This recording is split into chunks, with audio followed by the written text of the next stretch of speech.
Hello, everybody. Welcome to the panel. I think, no, I wasn't here. I think everybody knows this format, Future of Shorts. It's a long existing format, I think 15 years, Laura, maybe not. No, actually it was a bit before John started, or when I started, 2012 actually. Okay, so it's 10 years. Okay, and it's about, as the title says, the future of short films. And I pass over to make it as short as I can to Laura, and I say hello to all the lovely people here. Looking forwards. Thank you. Thank you so much, Gabriela. Thanks for the invitation, and welcome first to my panelists, whom I will introduce a little bit later. Welcome to all of you. It's nice to see so many faces right after lunch. But you made it back. I hope you liked the soup. Yeah, it was brought to you by ProShort. I'm just saying this again because I'm actually the general secretary of ProShort, and we were very proud of offering this soup and sharing it with you. And now talking about the future of short film. Gabriela mentioned it. That's a format that we've been doing as part of the industry lab for, I'm not good with numbers, 11 years now. And the future of short film, it's about different aspects that we're discussing, looking at. So it could be production, it could be new artistic voices, or in this case, this year, we're looking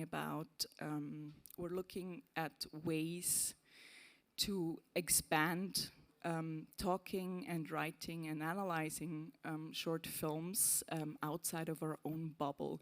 I'm thankful to Giuseppe Di Salvatore, who I see here, for his input yesterday. We were talking, that's the great thing about festivals, right?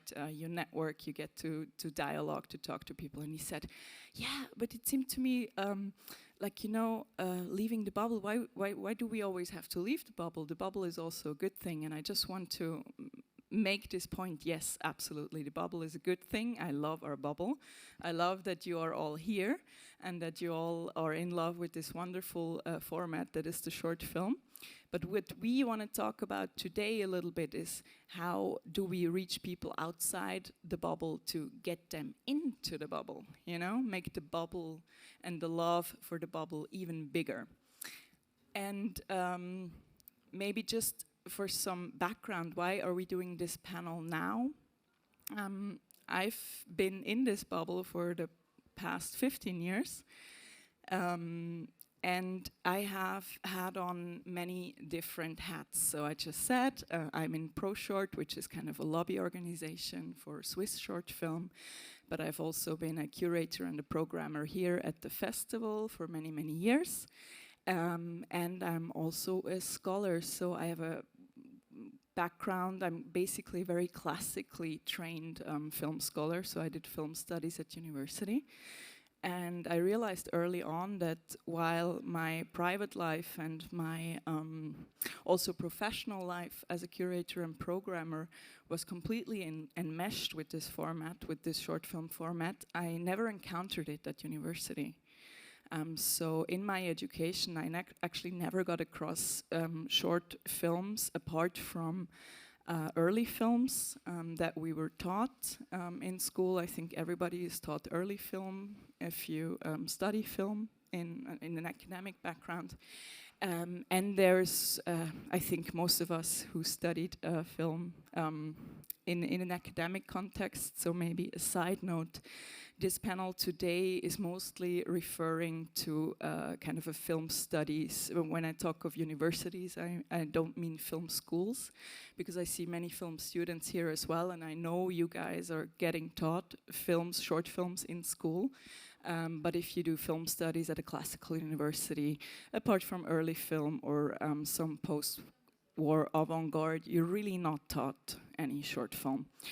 And so what we're going to discuss here today is what are the reasons for this, and also how can we change this, because I believe that at the universities, and we have some students here as well from the University of Zurich, you people, you are the next film programmers, the next film critics, and you're also the future audience for our festivals.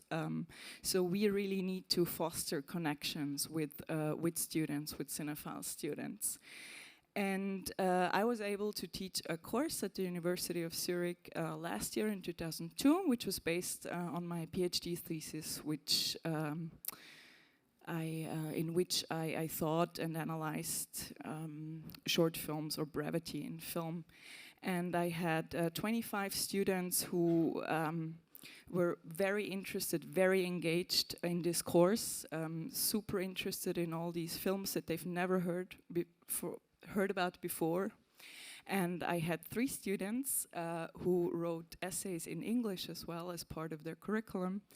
And they got published by this site that I hope you all know, and otherwise you will know it after today. It's called Talking Shorts. And I'm quickly just gonna show you, if you can switch. Yeah, perfect. Because it was published just this week, and I really encourage you to read it. We have 3 essays by Juna Hoch, by Laura Carluccio, and by Jesper Rusterholz, who are all here in front row today as well. I'm going to ask them some questions later as well.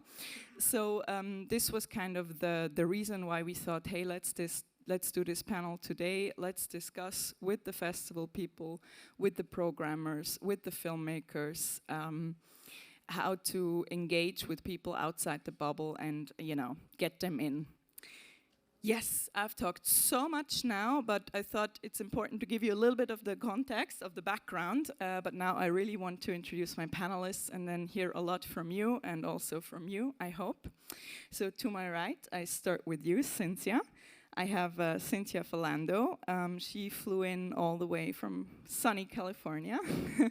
She's a lecturer at UC Santa Barbara and is also a former Art House and Festival programmer, so she has this background as well. And she's currently also the editor of Short Film Studies, which is, to my knowledge, the only academic journal, peer-reviewed journal, that is focusing on short film. She took over from Richard Raskin, that many of you might also know, like 2 years ago. And I know you said it's a small book, but it's an important book. 2015, you published Discovering Short Films, the History and Style of Live-Action Fiction Short Films. And let me tell you, as somebody who spent 4 years researching short films in academia, there's so little publication material about short films. So your book is actually very important for this scene. So thank you for that. To my left, I have Savina Petkova, who is now also an editor of Talking Shorts, and she will tell us about the site a bit more in a bit. You are a film critic and scholar, and we're looking forward to hearing a bit more from your perspective as a journalist, as a film critic. And then to the far left, somebody who almost needs no introduction, I think, in this scene. Welcome, Anne Gaschitz. You're the director, artistic director, co-director of the Dresden Film Festival, also a programmer for Locarno Film Festival for the short section. And you are here today, also, wearing different hats. You're here today as a representative of The End, which is the European Network for Film Discourse that was started by the Film Festival in Dresden, Vienna Shorts, Lago Film Fest, Court Film Festival in Leuven, FEC Ljubljana, and Vilnius International Short Film Festival, a network to promote film criticism and audience participation. And we will hear more about that as well very soon. So let's dive in.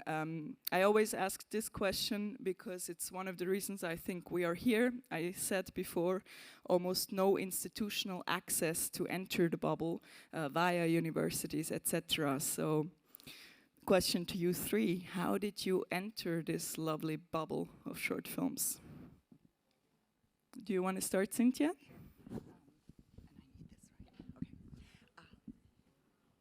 So the very origin of my interest in shorts goes back to when I was 7 years old, and at my public school there was an event organized that was to put our school together with another school to get us in an auditorium, I guess to get us off the streets or something, and they showed a short film and a feature-length film, and there was popcorn, and everyone was really excited. It was a Saturday morning event, and I don't remember the feature-length film. I remember the short film. It was Albert Lamourisse's The Red Balloon, and this film was really exciting for me because it looked different than anything I'd ever seen before that was ostensibly addressed to kids. And so I kind of carried that with me for years. And then in the States, for a couple of decades, there was funding, which is just surprising to me now. There was funding for short films and the equipment to screen short films in classrooms. And so on rainy days, or when teachers didn't have much prepared for us, they would screen shorts. And so I saw several of the shorts I've since written about as a grammar school student. That system ended in the 1980s with VHS tapes and so on, but it was really formative for me, and I just couldn't get those shorts out of my mind. They were, again, just different than anything I'd seen before. And so flash forward to when I got my PhD at UCLA, there was a course I was a teaching assistant for, and the professor would show always a short film before the feature-length film. And the students really loved it. And I think they often loved the short film more than they liked the feature.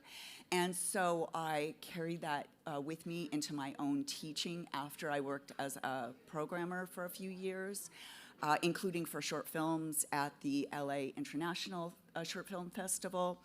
So this love has been long and abiding for me, and it just led me to eventually teach a short film class, which has been both exciting and challenging because, as Laura mentioned, there was so little written about shorts, but in the last few years there's been more.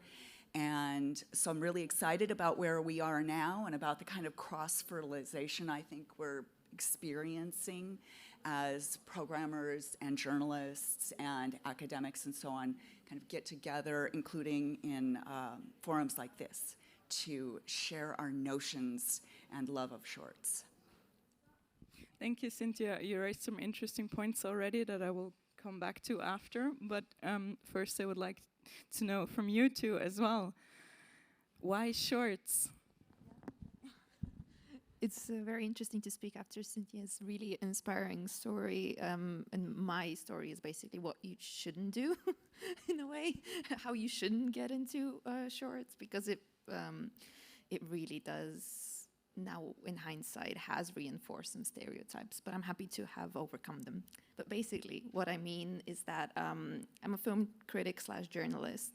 I've been one for about 5 years. Traveling to festivals, writing for commissions, writing freelance, reviewing, interviewing, only feature length. So that was the main source of income. That is what I saw at festivals, and I ignored mostly shorts because of time, because of everything. The only way that I could get closer to shorts was when I was researching the director of a debut film, feature length, and I would go to watch their shorts. So I don't like my origin story, to be fair, because now on the other side of it, I think it's a really reductive way to look at shorts completely, and I encourage everyone to not think that way. But once I got commissioned to write a long-form review for Movie Notebook, because they were releasing during the pandemic a short film by Luca Guadagnino, which is basically a fashion ad. It's called The Staggering Girl. It's not really that amazing. But it was a platform, and it did something, and it let me have a byline, which was really great, because then led me to talking shorts. And I hadn't heard of Talking Shorts before. It was still very new, I think, as an endeavor. They had a call for writers, and I submitted this review saying, see, I've done something, and I'm very interested to learn more about writing about shorts. And then I met Anne, and then I met Niels, who was our editor-in-chief, and I've been writing for Talking Shorts ever since, until a few months ago, and I became one of the editors as well. So that is my convoluted way of doing it. And I really love it. It's been a huge discovery for me. Yeah, converted. Well, welcome to the bubble. We love to have you.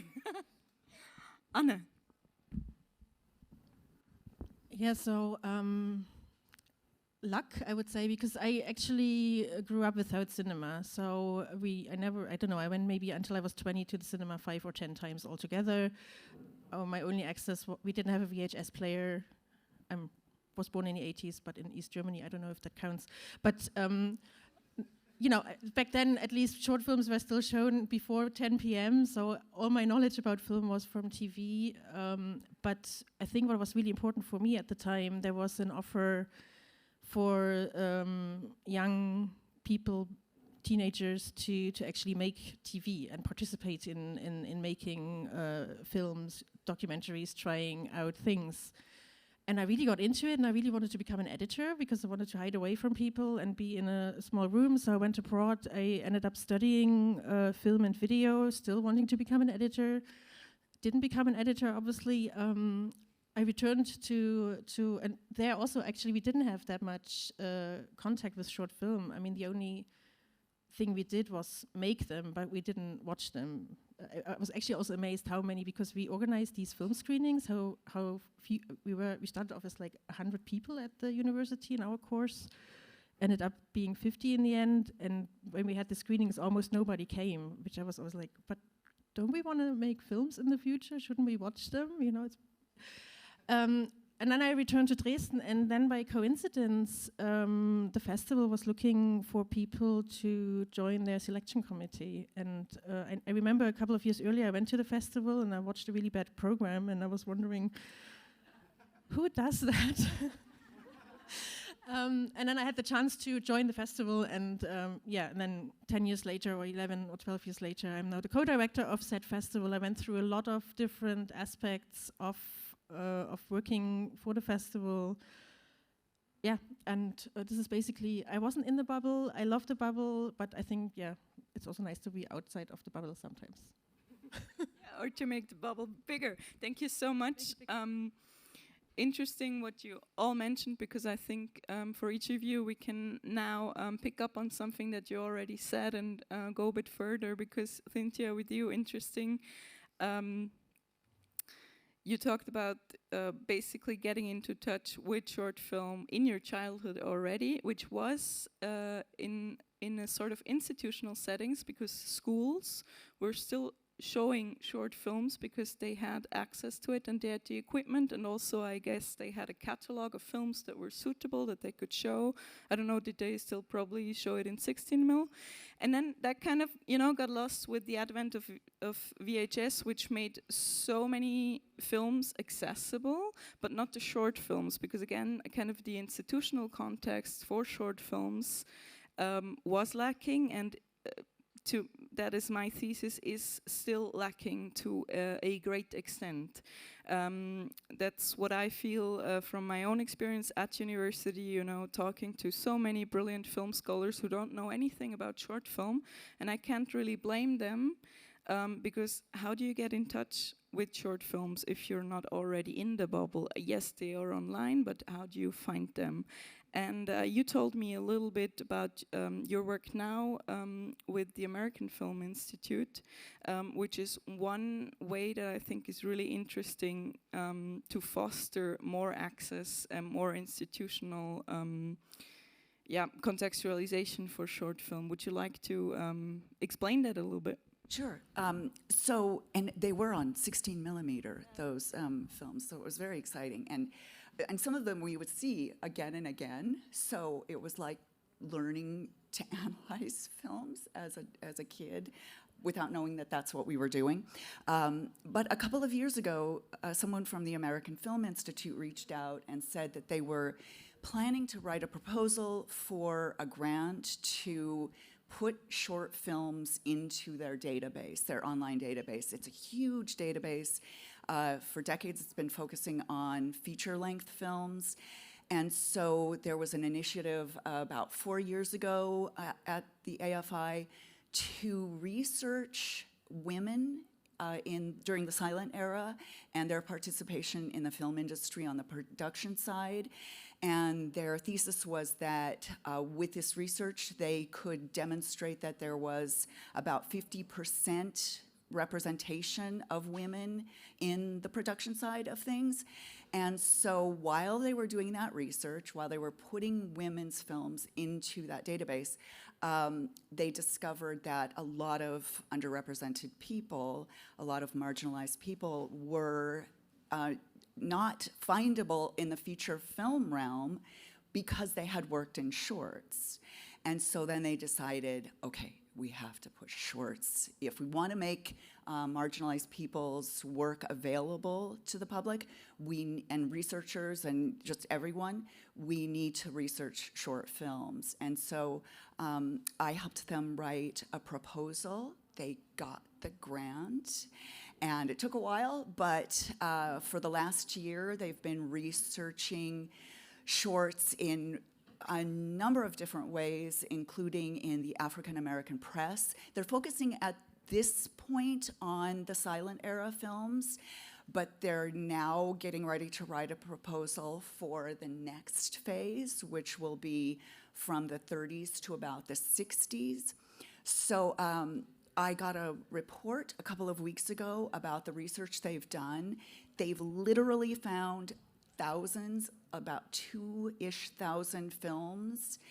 If the films don't exist, they still have information about the films that were made by women and African Americans, other people of color, other marginalized groups. So I really couldn't believe the scope of the initiative and then the success they've had in finding these shorts. So I will just say it is something that I never expected, because I tried to research shorts on the AFI's catalog and there was nothing. At UCLA, the archive, it's a big archive, they also have a big online database. Can you search for shorts? No, you can't. So I've been nurturing this hope that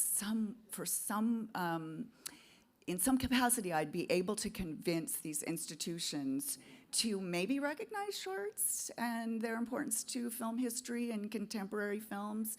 And so it seems to be happening, and I'm just hoping, well, it's not seems to be, it's happening at the AFI, and I'm just hoping that the ball keeps rolling and that other institutions follow the AFI's lead and add what they can to that database or to their own. So it just is, it's a dream come true, and it really would have helped my research years and years ago if it had been available then, but I'm really grateful. So, and just absolutely over the moon happy about it.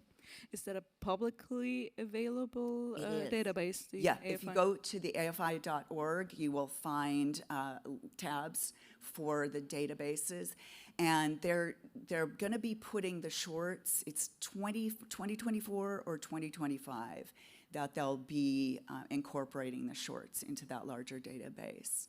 And so for those of us who are looking for information and, you know, threads to follow, it'll be really useful. It's been useful to me for feature-length films, and I expect it'll be the same for the short films too. Thank you. Anne, the end. That's also one way of reaching out of the bubble, because you started the end with other festivals and institutions to promote film criticism and audience participation. How did that come about, and why is that so important? Yeah, maybe I have to start a little bit further back, because the end, we call it the end, it's the European Network for Film Discourse. it came about last year, but it actually started off with me and Daniel Ebner of Vienna Shorts at the bar in Uppsala talking about the lack of visibility for short films. So we decided to get some people together and work on a platform where actually film critics write profound critics or reviews of short films. And at the beginning of 2020, yes, Talking Shorts was launched, this platform you see there. And for the next 2.5 years, I guess, we worked on this platform for free, especially Niels Putman, who's the editor-in-chief, who put a lot of effort in it, and we got together a lot of writers. So the only people we actually did manage to pay were the writers, because we have the system where festivals support, including Winterthur, for example, support the platform, and then the film critics would go and write, or still do it, write reviews on the films or even on programs. And then, of course, we were always looking for ways of funding the platform. We also tried a few times and failed. And then a few years, meanwhile in Dresden, we had a couple of workshops for young or for up-and-coming writers on film criticism, also with the goal to educate these people on short film and on writing, because what we also noticed is they watch all these shorts and they're totally overwhelmed, because if you start watching short films and you watch 2 programs, it's a lot. It's 10 films or 12 films, and if you're not used to that, it can be very overwhelming. So this is already a form of education that started then. And then I'm not going to go into the details, but there's media funding, European funding. We're very lucky in Europe for festival networks. So we got together with other festivals that we already had connections with, the festivals Laura mentioned already, and we formed The End, the network, and Filmfest Dresden is the so-called coordinator of this network.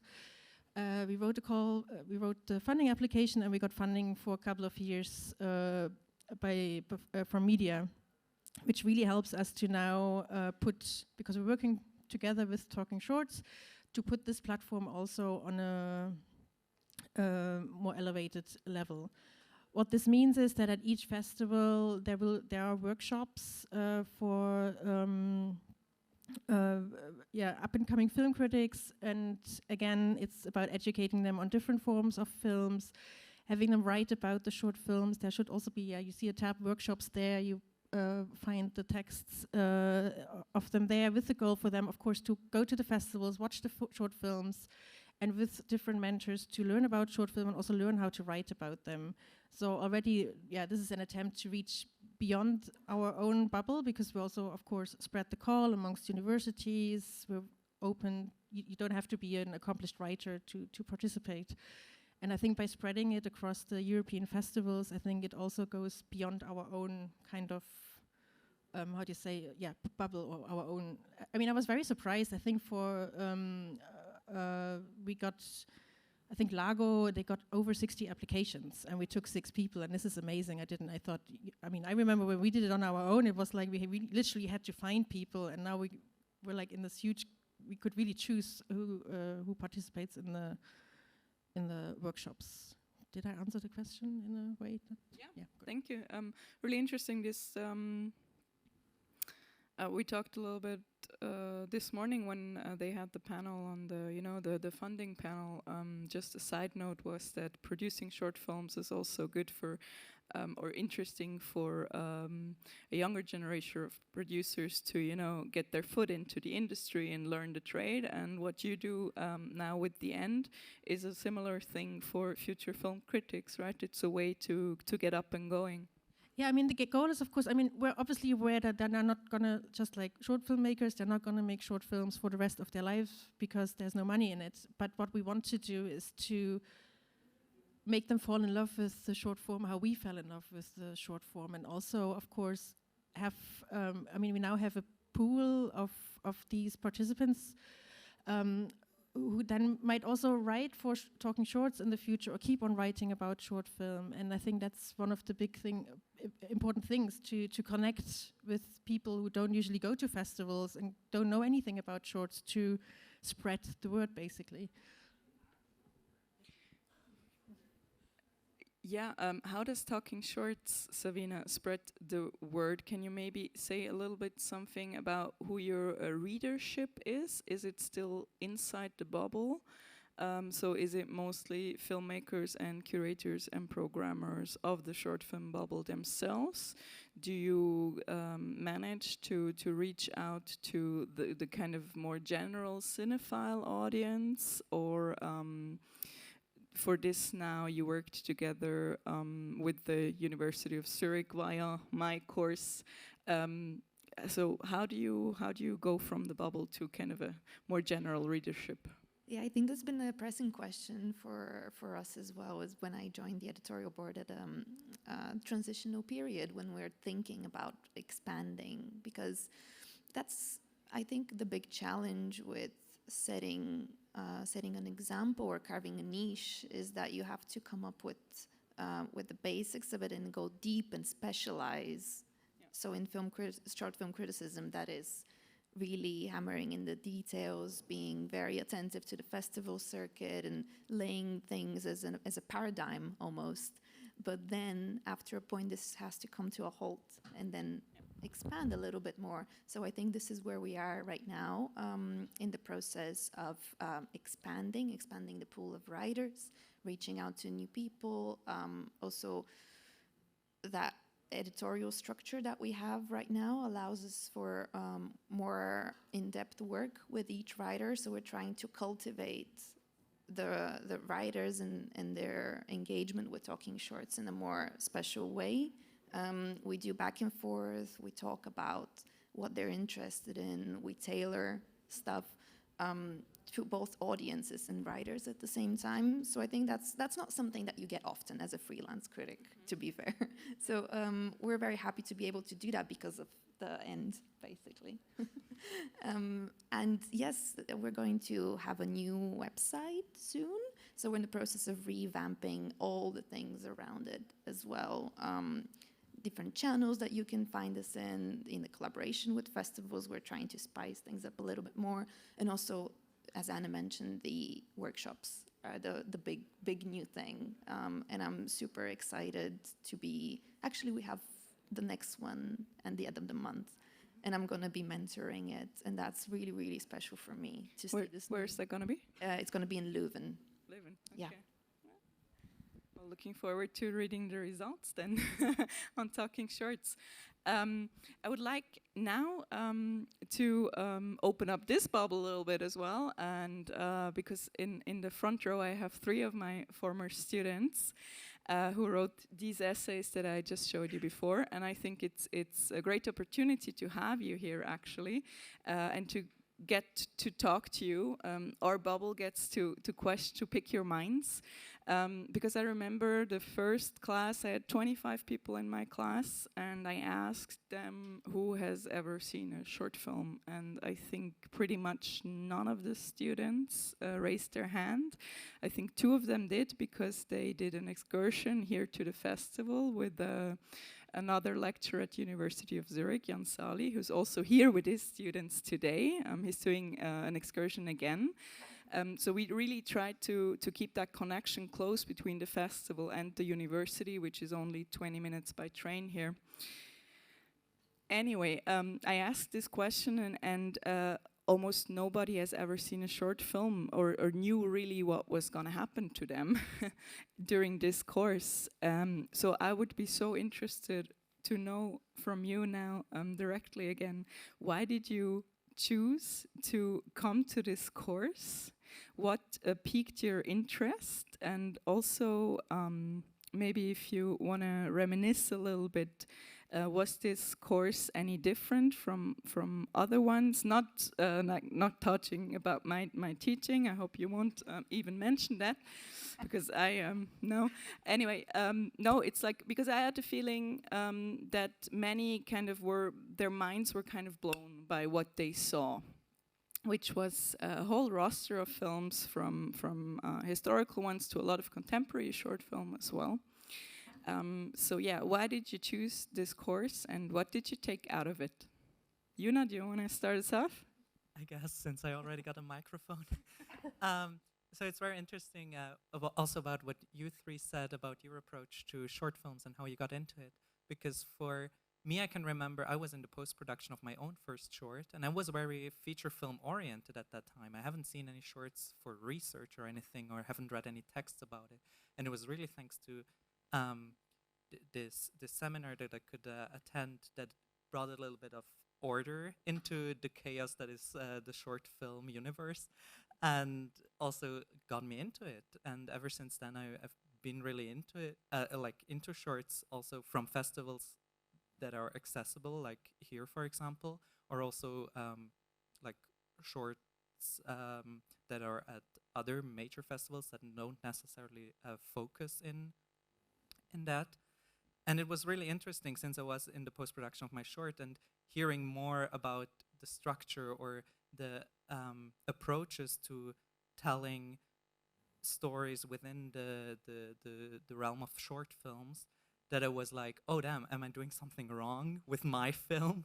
I could see all the errors popping up, and it was really interesting since because ever since then I really watched a lot of shorts on my own, and now that I'm in the post-production of my second short, it's a completely different approach. And I really appreciated that also the university, I think, tries to make short films more accessible than they perhaps were. Also, of course, with the internet, we don't have to deal with 16mm anymore or VHS tapes. We can just find them on video platforms.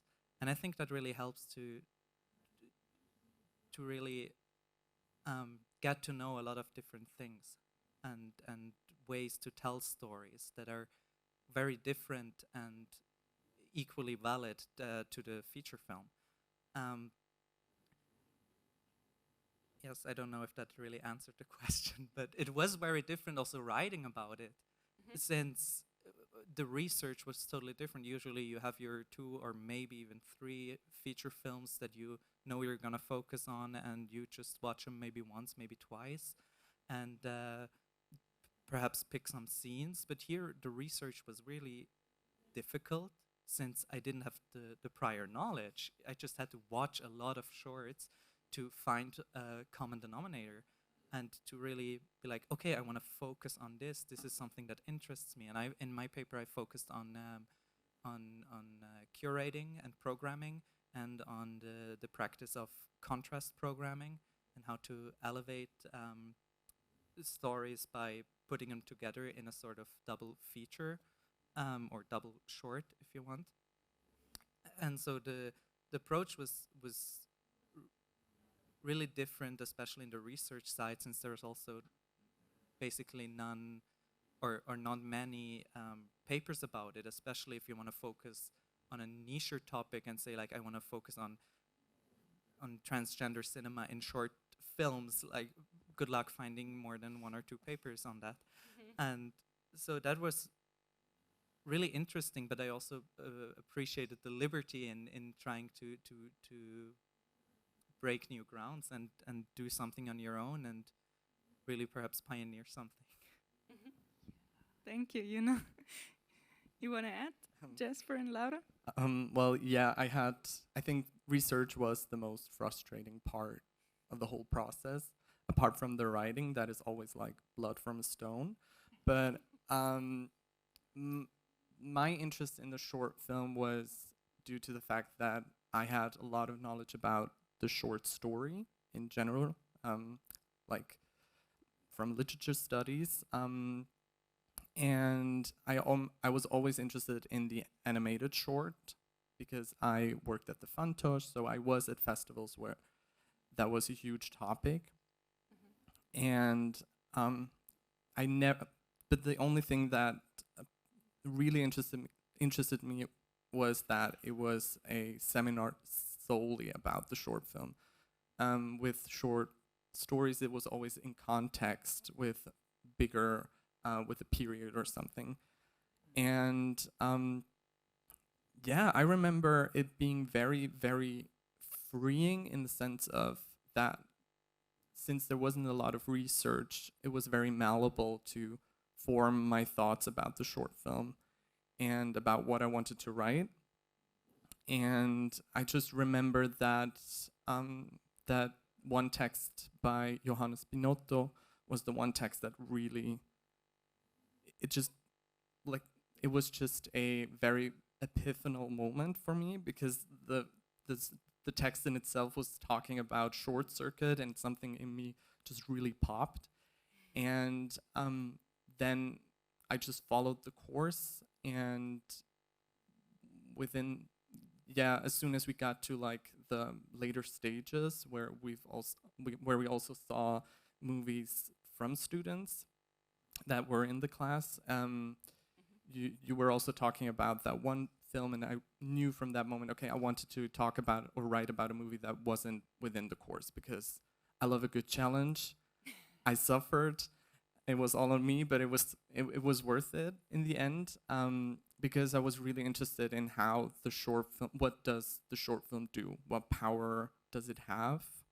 So that was basically that.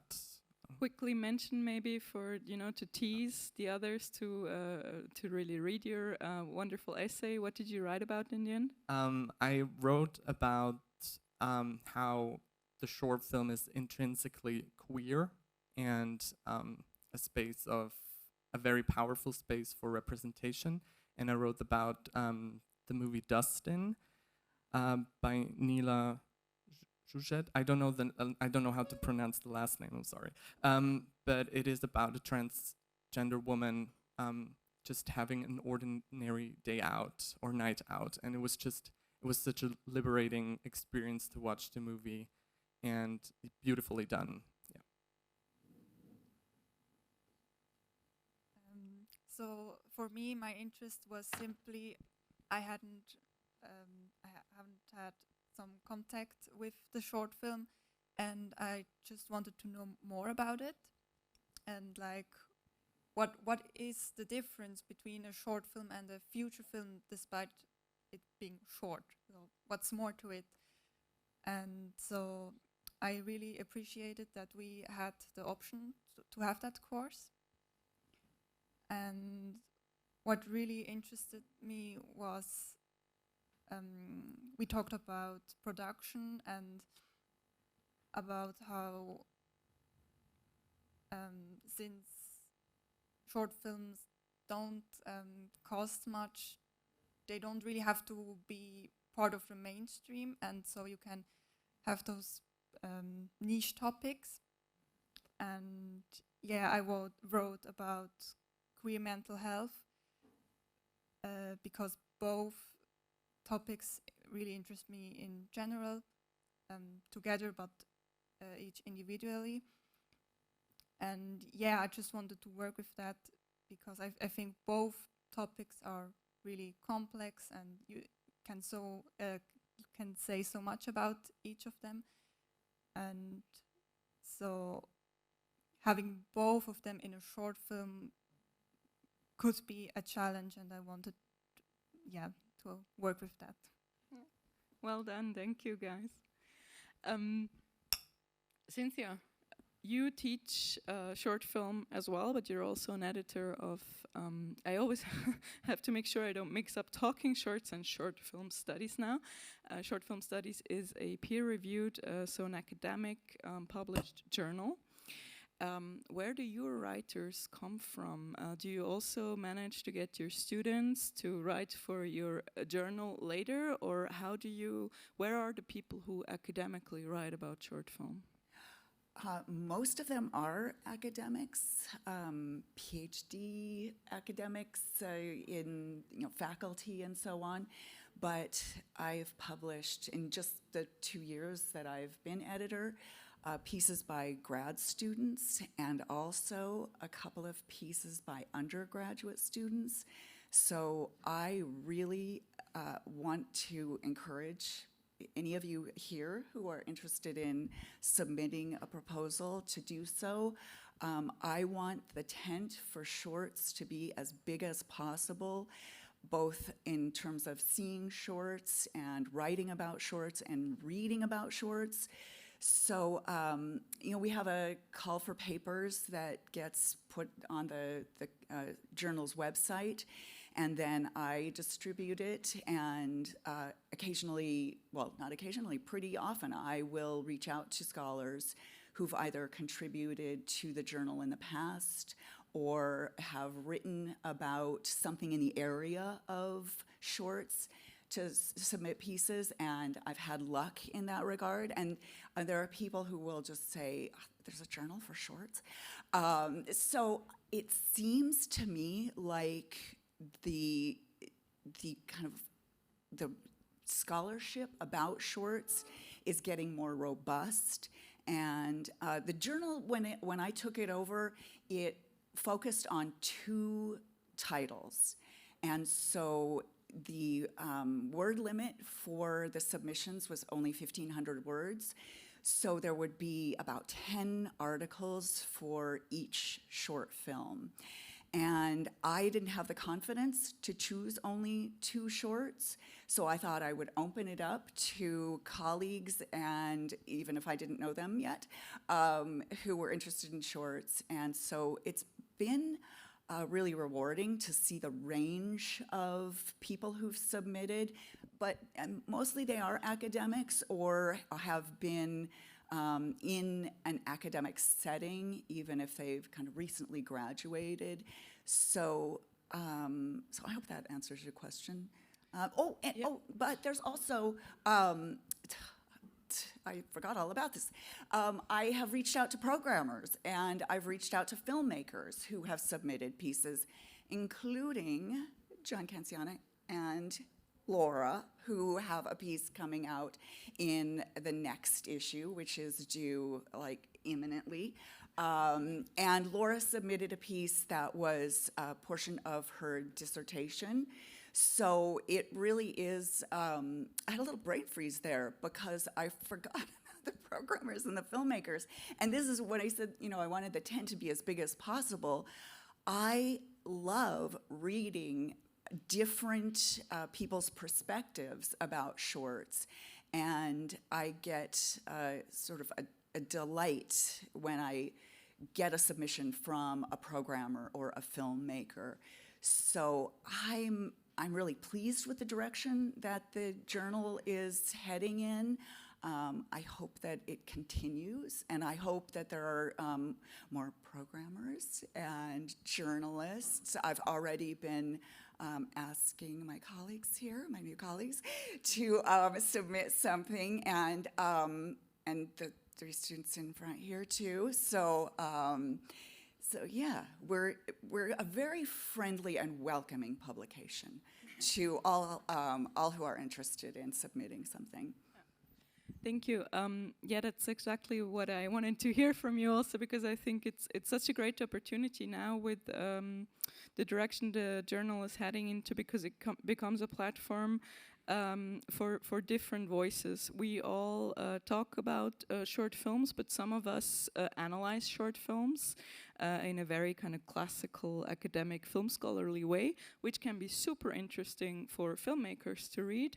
But then for the scholars, it can be great to read interviews with filmmakers, or the piece you mentioned that John and I wrote together is about curating. We talked about our experiences curating Ukrainian programs in the past 7 years here at the festival.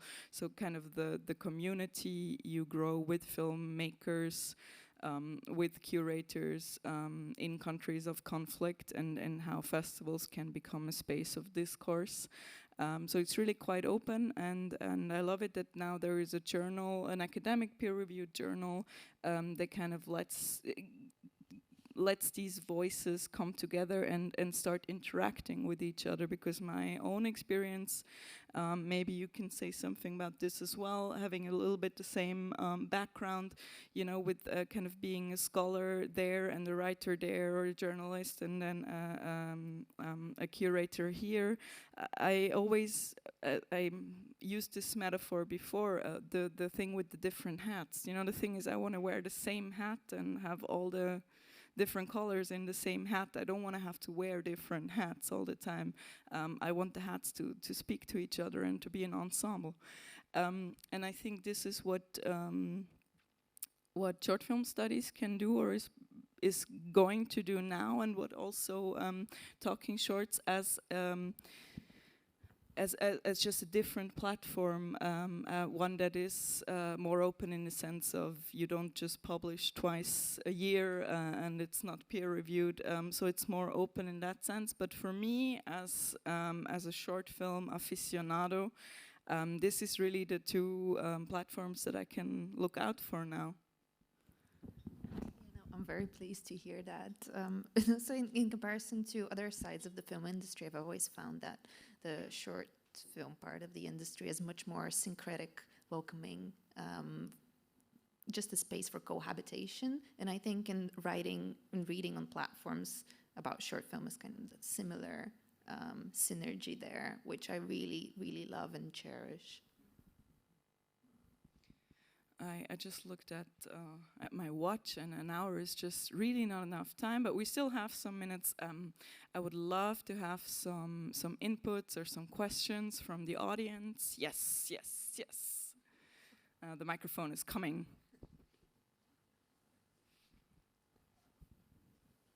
Thank you very much. I've got a question about, the rapid rise of short-form content like TikTok and whatever. Is this something that could help short films, or do the opposite? Who wants to? Maybe I can tell a little story about TikTok. Because back in the day when we tried different funding applications for Talking Shorts, we also tried the educational call to,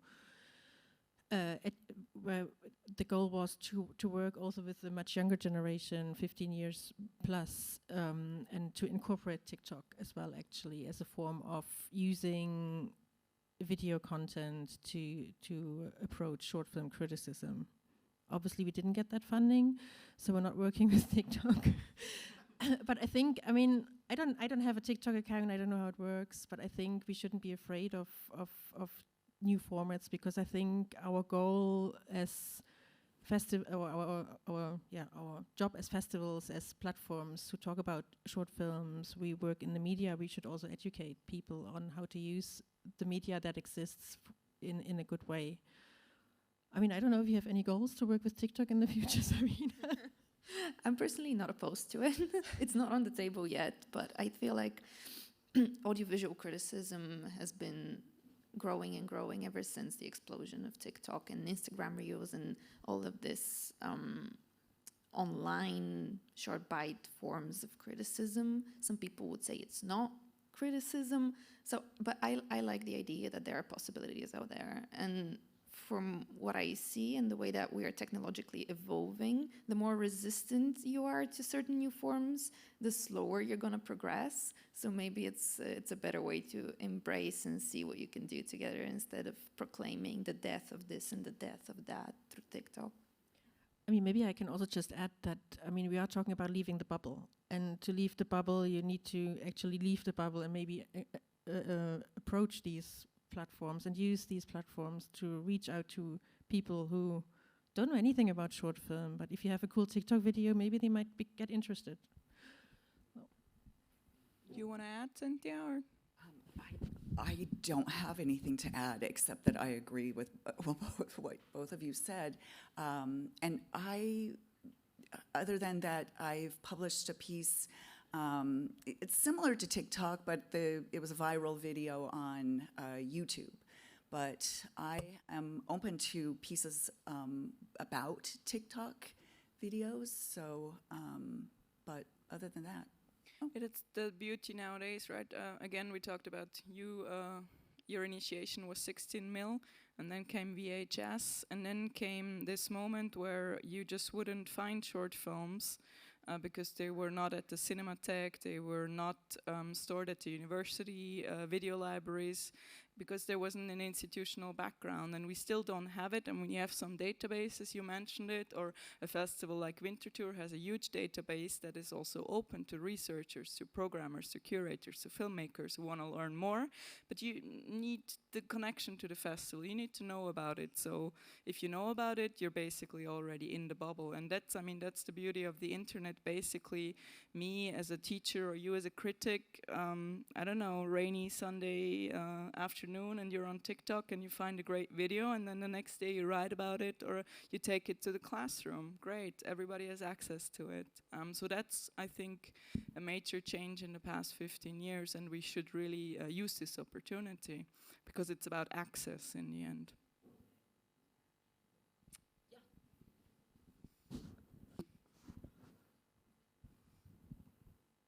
I have one input and also one question connected with each other. I am a young director and scriptwriter from a film school here in Switzerland, and because you mentioned that we learn about short films, I want to say that we do not specifically learn about short films, not in the bachelor program at least. We look at feature films and then we kind of just do short films. So probably it's also because there is not enough scientific or academic research about like the dramaturgy of a short film or something. So input if you want to do something about that. Probably the schools can use it too. Yeah, and then the question connected to that, like, because it's, yeah, as the big topic is also visibility of short films above like film festivals. And my question is, when I'm trying to get inspired, I have a really hard time finding short films. Like, do you know, except of maybe your websites, but I'm not sure if we can watch the movies when you talk about them, or if it's just the critic. If you know, like, of platforms where you can also specifically search for short films, also connected maybe with keywords, so you have like the topics in the short film that you're looking for. You know, a really good site is shortoftheweek.com, which is pretty searchable, and it's a very well curated site. They have hundreds and hundreds of titles, and I think that's my best recommendation now, before those other databases like AFI get online with their shorts. But you can always reach out to me. I have my own databases for animated, avant-garde, documentary, and fiction narrative shorts it's up to like 800 pages now. And I have made it searchable with keywords. So someday I want to, put that online, but I'm always so happy to recommend shorts. Yeah. I mean, the easiest way is indeed Vimeo or YouTube, because many filmmakers do publish their short films after they've done the rounds, so you will find mainly older films as well. As Talking Shorts, we actually get the question a lot, where can we watch the films, because we are not a platform that actually showcases films. We're trying something new. I think it's going to start at the end of the year, because there's a platform, also thanks to the infamous media funding, called This Is Short, that will also relaunch. We're doing a lot of relaunches in the bubble. And this is a platform for short films, and we will actually collaborate. So these guys will write the reviews, and they will have the films on their platform. So we are actually also connecting, watching the films with the film reviews. Yeah, Mubi is also sometimes has shorts. Even Netflix has the occasional short. And again, this question of accessibility, what I mentioned before, it's like much of it is out there actually. You just don't know what to look for, right? Because the institutional context is lacking. But I see a big part of festivals there again as kind of gatekeepers. So what I recommend my students, or what I do on my own, is if you look at, like, usually a festival film will have a circuit of about 2 years running at festivals, and then many filmmakers will put it online, or even the distributors at some point, because again, let's face it, it's not like they're gonna make a lot of money with it. So you can just put it online, or many do it anyway. Not right away, but after 3-4 years you will find it. So what I often do is, when I research films, and for example I don't know, I go to the website or the archive of the Kurzfilm Festival Hamburg, which is a festival whose programming I really like, or Vienna or Dresden or whatever. And then usually they have PDFs of their catalogs, so I look for films, I find them, and then I just check if I find them on Vimeo or on YouTube, and often I actually do. And then I watch the movies. So it's a bit of effort on your part, because again, we don't have a centralized database. That would be a dream. We talked about it. Like if we could all pool our films in our databases and kind of make them accessible, at least to researchers. I mean, we're getting into tricky business with copyrights, etc. If we just put them online, everything. But still, I think there's much that we, as festivals, as curators, as scholars, can still do in the next few years to pool and make short films accessible for students like you. And I'm really gonna come talk to you later and ask you what school you're in. But you actually wanted to react to the comment, so maybe you could still do that. Is she a student of yours, or? No, unemployed. But no, I just want to say regarding this film school thing, the problem with the film school is there is no one to teach in a film school because, for example, I studied in Germany, in Berlin, in the film school, and there is a position open for a directing teacher, which is very well paid. So you get very big directors applying there. And then they get in, they get a job, and this director maybe made a short film last time 30 years ago. And would never come to Winterthur, would go to Cannes, would go to Berlinale, or even has a feature at Berlinale, and so on. So the professors who are actually teaching at the film school, they don't watch short film. They don't know short film. It's like you see it always like as a fragment of something. No, there's this exercise where you should pan this camera from left to right for some reason.